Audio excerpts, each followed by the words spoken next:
Hello everyone, जय Jagannath. Welcome back to my YouTube channel Martha education. तो पिला माने आज आम पढ़ा भारतीय समाज रे धर्मीय संरचना बा धर्मीय संरचना religious composition of Indian society. पिला माने भारतीय समाज रे धर्मीय संरचना माने धर्मगत संरचना भारतीय समाज रे किपरि गठन होइतिला आमे सेडा आज देखिबा। Religious composition of Indian society. तो पिला देख भारतीय सभ्यतार धर्म ही आम समाज मूल आधार। पिला माने तुम समझ जान आम भारतीय समाज लोक मैंने बहुत धर्म विश्वासी आध्यात्मिक भाव आम भीतर भर रही। आम समस्त भगवान को ऊपर विश्वास रखू। पिला माने भारतीय सभ्यतार धर्म ही आम समाज मूल आधार। पिला धर्म हूँ आम समाज मूल आधार जहाँ भित्ति आम माने ठाकुर को डाकी था। बुझिपाल पिला देख धर्म शब्दटी संस्कृत शब्द ध्री रु आसी अछि। कोथु आसी अछि? संस्कृत शब्द बा संस्कृत वर्ड ध्री संस्कृत शब्द ध्री रु आसी अछि। बुझिपाल जहार अर्थ होछि एकत्र धरी रखिबा बा एकाठी करी रखिबा। बुझिपारल भारत रे पिला माने 8 गोटी धार्मिक समूह को नहीं गठित। पिला माने हम भारत वर्ष 8टी धर्म को नहीं गठित। सेगुड़िक कौन कौन ना सेगुड़िक हेले हिंदू धर्म, इस्लाम धर्म, ख्रिस्टियन धर्म, सिख धर्म, बौद्ध धर्म, जैन धर्म, पारसी धर्म और जीवेश्वरवाद। पिला माने तुमने बुझी पारथिबो हिंदू धर्म, इस्लाम धर्म, ख्रिस्टियन धर्म, सिख धर्म, बौद्ध धर्म, जैन धर्म, पारसी धर्म। कि जीवेश्वरवाद एटा कौन? एटा गोटे जीवेश्वरवाद कौन गोटे धर्म अच्छी ना? तो पिला अच्छी ना से विषय में तुमको वीडियो रे आगु को कहबी। बुझिपार? तो चलो ए पिला माने देखिबा। प्रथम आमे देखिबा हिंदू धर्म बा हिंदूजिम। भारतीय समाज रे हिंदू धर्म बा हिंदूजिम इन इंडियन सोसाइटी। पिला देखो हिंदू धर्म को भारतर संख्याधिक माने आदरी नहीं। भारतीय जनसंख्यार शतकड़ा 80 भाग लोक होउछंती एही धर्म कबीरपंथी, शाक्त, राधास्वामी, ब्राह्म समाज प्रभृत विभिन्न पंथी तथा संप्रदाय को नहीं गठित। से कौन कहला ना हिंदू धर्म क्या नहीं गठित? हिंदू धर्म आमर कबीरपंथी, शाक्त, राधास्वामी, ब्राह्म समाज यही सब को लेकिन हमारा हिंदू धर्म गठित। यही हिंदू धर्म प्राय भारतर 80 भाग लोक यही धर्म अटंती। बुझिपाल? पिला माने या पर आमे देखिबा इस्लाम धर्म बा इस्लाम जोटा को आमे कहछे माने जो मुस्लिम माने जो धर्मर हेइथांती सेटा को मुस्लिम धर्म पिला माने कहै जबने सेटा कहै जबा इस्लाम धर्म। बुझिपाल? संख्या दृष्टि विचार कले इस्लाम धर्मर लोक संख्या हेउछि द्वितीय। पिला माने संख्या दृष्टि विचार कले भारत वर्ष रे समग्र भारत रे इस्लाम धर्मर लोक मानक संख्या हेउछि समग्र भारत वर्ष रे द्वितीय स्थान रे रही अछि। बुझिपारल? तो जनगणना रो जणा पड़िछि जे भारत रे 11% बा 11% लोक मुसलमान संप्रदायर अटंती। पिलाने मुसलमान संप्रदायर अटंती केते परसेंट लोक ना 11% लोक। तांको मुसलमान को मध्य दुई प्रकार मुसलमान देखाछन। कौन कौन ना गोटे होची सुन्नी जाति आ गोटे होची सिहा जाति। पिलाने सुन्नी जाति कौन सिहा जाति कौन ना सुन्नी जाति होची जो माने मुंडरे गोल टोपी मडांदी आ सिहा जाति जो माने मुंडरे टिके लंबा टोपी मडांदी। बुझी पार?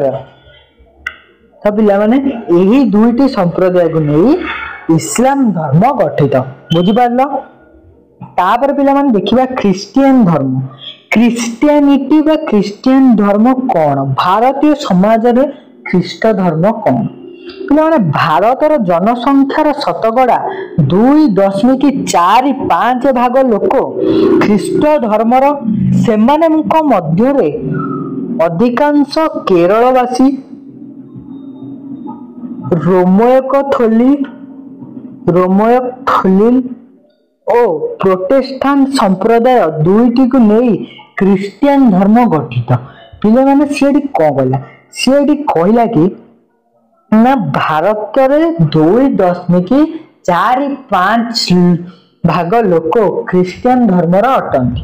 ପିଲାମାନେ ଭାରତ ବର୍ଷରେ ସମଗ୍ର ଭାରତ ବର୍ଷରେ 2.45% ଲୋକ ଆମର ଖ୍ରୀଷ୍ଟିଆନ ଧର୍ମର ଅଟନ୍ତି। ଏହି ଧର୍ମର ଲୋକମାନେ ଅଧିକାଂଶ କୋଉଠି ନା କେରଳରେ ଦେଖାଯାନ୍ତି। କେରଳର ଲୋକମାନେ ଅଧିକାଂଶ ଏହି ଧର୍ମ ଗ୍ରହଣ କରିଛନ୍ତି। ବୁଝିପାରିଲ? ରୋମୟ କ୍ୟାଥୋଲିକ ଆଉ ଗୋଟେ ହଉଛି ପ୍ରୋଟେଷ୍ଟାଣ୍ଟ। ପ୍ରୋଟେଷ୍ଟାଣ୍ଟ ଓ ରୋମୟ କ୍ୟାଥୋଲିକ ଏଇ ଦୁଇଟି କୁ ନେଇ ଖ୍ରୀଷ୍ଟ ଧର୍ମ ବା ଖ୍ରୀଷ୍ଟିଆନିଟି ଗଠିତ। ବୁଝିପାରିଲ? ତାପରେ ପିଲାମାନେ ଆମେ ଦେଖିବା ଶିଖ ଧର୍ମ ବା ଶିଖଜିମ୍। ଶିଖଜିମ୍ କଣ ନା ଶିଖ ଧର୍ମରେ ଅନେକ ଅନୁଗାମୀ ସମଗ୍ର ଭାରତରେ ବିଶେଷ କରି ପଞ୍ଜାବ ଓ ସନ୍ନିକଟ ଅଞ୍ଚଳରେ ଦେଖାଯାଆନ୍ତି। ପିଲାମାନେ ପଞ୍ଜାବରେ ଆଉ ଗୋଟେ ସନ୍ନିକଟ ଅଛି ସେଇପଟେ ହେଲା। ତ ଏ ଦୁଇଟା ଅଞ୍ଚଳରେ ଆମର କଣ ହୁଏ ନା ଅଧିକ ଏଇ ଶିଖ ଧର୍ମର ଲୋକମାନେ ଦେଖାଯାଆନ୍ତି। ପିଲାମାନେ ତମାନେ ଜାଣିଥିବ ପଞ୍ଜାବର ଲୋକମାନେ ମୁଖ୍ୟତଃ ଶିଖ ଧର୍ମ ଗ୍ରହଣ କରିଥାନ୍ତି ଅଧିକାଂଶ। ତ ପିଲାମାନେ ଏମାନେ ଭାରତୀୟ ଜନସଂଖ୍ୟାର ଶତକଡ଼ା 2 ଭାଗ। ଭାରତୀୟ ଜନସଂଖ୍ୟାର 2 ଭାଗ ଏମାନେ ଅଟନ୍ତି। ବୁଝିପାରିଲ? ତାପରେ ପିଲାମାନେ ଦେଖିବା ବୌଦ୍ଧ ଧର୍ମ, ଯୋଉଟା କି ଆମ ଭାରତର ଗୋଟିଏ ଗୌତମ ବୁଦ୍ଧଙ୍କ ନାମରେ, ଆମ ଭାରତର ଜଣେ ମହାପୁରୁଷ ଗୌତମ ବୁଦ୍ଧ, ସେ ହିଁ ଏ ଧର୍ମର ପ୍ରଚାରକ ଥିଲେ। ଏଇ ଧର୍ମକୁ ସେ ସୃଷ୍ଟି କରିଥିଲେ। ସେଇ ଗୌତମ ବୁଦ୍ଧଙ୍କ ନାଁ ହେଇଛି ବୌଦ୍ଧ ଧର୍ମ। ବୌଦ୍ଧ ଧର୍ମ ବା ବୁଦ୍ଧିଜିମ୍। ଭାରତର ଜନସଂଖ୍ୟାର ଶତକଡ଼ା 1 ଭାଗରୁ କମ୍ ଲୋକ ବୌଦ୍ଧ ଧର୍ମରେ ଦୀକ୍ଷିତ। ମହାରାଷ୍ଟ୍ର, ସିକିମ ଓ ଏହାର ନିକଟବର୍ତ୍ତୀ ଅଞ୍ଚଳରେ ବହୁଳ ପରିମାଣରେ ବୌଦ୍ଧ ଧର୍ମାବଲମ୍ବୀ ମାନଙ୍କୁ ଦେଖିବାକୁ ମିଳେ।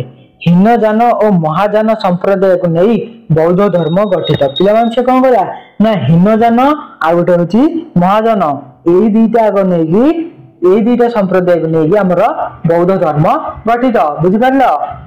ତାପରେ ଦେଖିବା ଜୈନ ଧର୍ମ। ଜୈନ ଧର୍ମ ବା ଜୈନିଜିମ୍। ଜୈନିଜିମ୍ କଣ ନା ଜୈନ ଧର୍ମର ଲୋକମାନେ ଭାରତରେ 0.4 ଭାଗ ଅଟନ୍ତି। 0.4 ବା 0.4 ଭାଗ ଅଟନ୍ତି।